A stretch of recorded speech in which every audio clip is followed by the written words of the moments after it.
Yes, sirree. Greetings and welcome back. Rush Limbaugh. Great to have you with us, my friends, here on the nation's most listened to, most eagerly anticipated, most talked about radio talk show in America. Great to have you. Telephone number is 800-282-2882 if you want to be on the program, and the email address rushbo@eibnet.com. Earlier in the program, I suggested some additional things Apple could do with its new watch. And, of course, the pre-orders for the watch start Friday, actually at 3 a.m. Eastern Time Friday, so late Thursday night, early Friday morning. You get in, start ordering.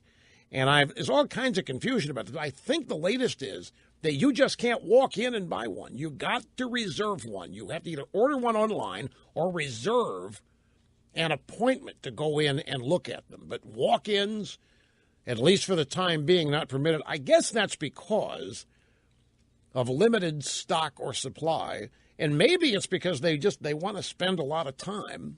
They've allotted 15 minutes per customer for a try-on session where they can show you the various kinds and the bands and all that sort of thing. However, if you are going to spring for the gold Apple Watch, they will give you a half hour to an hour with a special person to advise you on the right fashion accompaniments and so forth if you're going to spring for the $10,000 to $17,000 version of the watch. But only one Apple store in Florida is going to have, and I don't know which one, I don't know where, only one limited supply of the expensive watch. But anyway, since the CEO, Tim Cook, has inserted the company, as well as himself, into the American, well, essentially the culture war that's going on in the political process, I thought that they might want to use the Apple Watch as, a way to advance corporate beliefs. Now, we know that the Apple Watch has many purposes, one of which is to promote your health.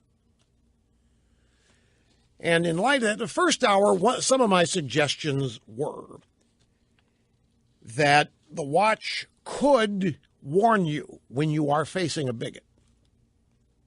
When you are talking to a homophobe, the watch and its sensors somehow would know. Or take a wild guess and advise you. It wouldn't be difficult at all for the watch to be programmed via GPS that if you venture anywhere near Ferguson, that you would be warned and alerted with all kinds of taps on your wrist from the watch. Any number of, if you're entering a country whose laws are overly hostile to women, gays, Jews, whatever, the watch can issue you some kind of warning. If you're a woman and you're wearing the Apple Watch and you happen to find yourself on a college campus, the watch could give you a mild shock to warn you when you get too close to a frat house. There's any number of positive contributions the watch could make to people's, such as 911 call would automatically be made if the Apple Watch senses that you are within 25 or 30 yards of Bill Clinton or Bill Cosby. You see the way I'm thinking here. And again, examine my intentions. Don't examine the substance of what I'm doing. Examine my intentions. I've got the biggest heart going here. Boom, boom, boom, boom. Boom, boom. And my intentions are entirely honorable and helpful here. You could enter into the settings, your gender, your sexual preference, your sexual orientation, and your religion. And that's how the watch would know if you are in hostile territory. And by the way, the watch could also identify you as a hostile and refuse to function. Well, it could, I don't know how many genders it could identify. You could program as many in there as you want. Go to your local DMV and get a form and figure how many genders there are and program the watch to identify them all. Or at least warn you if you're in close proximity to any other. But I was thinking there's something else, too. In addition to all of these wonderful and helpful and well-intentioned suggestions, something that every liberal must have on their iPhone or their Apple Watch. In order to be an in good conscience liberal Democrat, they should be able to download an app that tracks their carbon footprint so that they could know up to the moment how much climate damage they are causing and immediately begin to take remedial steps to correct for it. And I think this would make perfect sense. It would work well with the health apps that are already out there that track walking and jogging and biking and how many steps you've taken and all of that. I would guess that by 8:30 every morning for working Democrats, they probably used up their daily carbon allotment. I mean, that's the principle of cap and trade. The principle of cap and trade is that you can trade your pollution credits because it's assumed that every person pollutes. Everybody emits carbon when we exhale. Everybody has a carbon footprint. And you might not pollute as much as others. If you have carbon shares to spare that you haven't used, you could sell those to somebody else so that they could use your pollution in addition to their own, and yet everybody still stay even since you are not using your share. So an app that would track every Democrat's daily carbon allotment, it might be even earlier than 8:30 if they get out of the house. But we know one thing, it won't be 9 p.m. So the way it would work is when their carbon footprint exceeds the daily recommended allowance. How about this? You heard what Governor Moonbeam has done in California. There is an emergency restriction on water usage throughout the state of California because of a drought. And they have concluded, I'm not making this up, they have concluded this is permanent. It is not a temporary weather cycle that may be extending for 10 or 15 years that's causing the drought. They have concluded that this is a permanent result of humanity overextending its stay on the planet.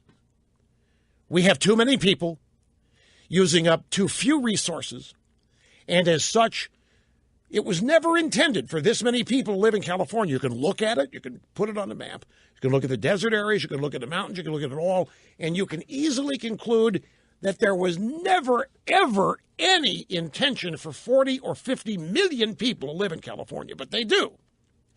And they are using resources the state no longer can naturally produce. And that this is permanent.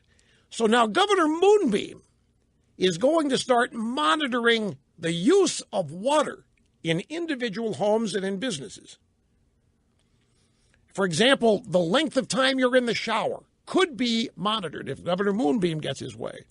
Do you remember the story we had not that long ago about hotels doing this? Governor Moonbeam wants a 5-minute limit on your shower, and if you exceed it, penalties would start at $500.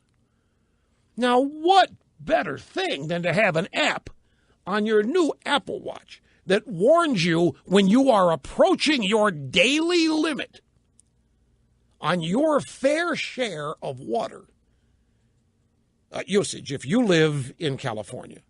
What a wonderful contribution that would be to America and to the world.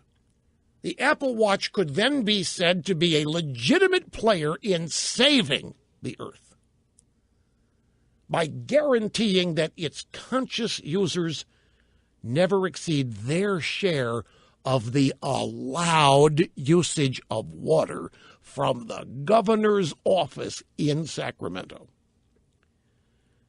And the same thing with the carbon footprint.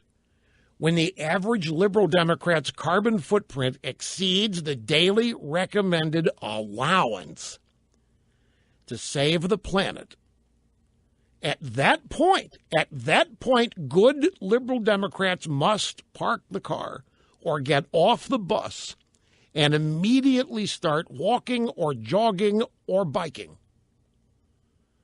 And the Apple Watch could be the trigger that warns them when they have exceeded their allowed carbon footprint every day.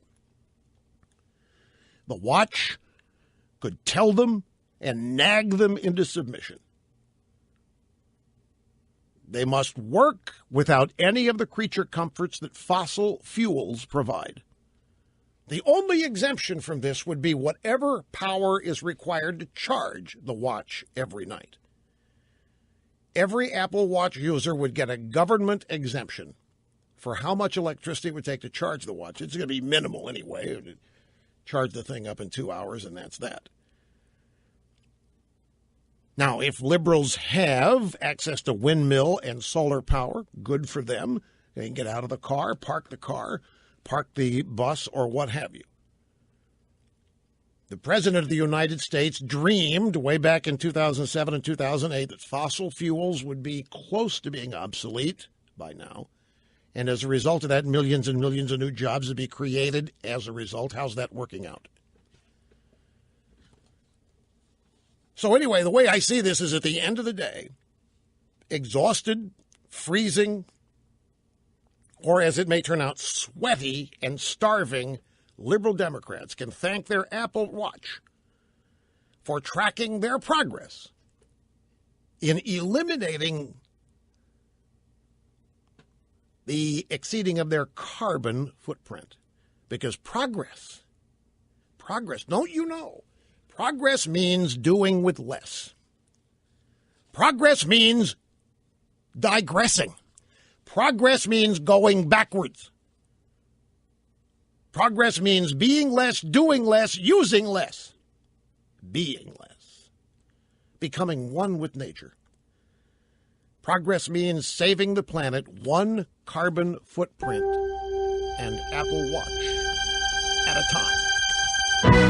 By the way, folks, if you think I'm being a little facetious here, I want to remind you that it was just last week that I informed you that Apple had been granted a patent on a mechanism that would deny you the use of your iPhone unless you daily and routinely filled out the information in their health app, whatever it is. Your calories consumed, the steps taken, whatever your blood sugar, whatever it is, if you don't use the health app, and if you don't properly fill it out every day, your phone would cease to function.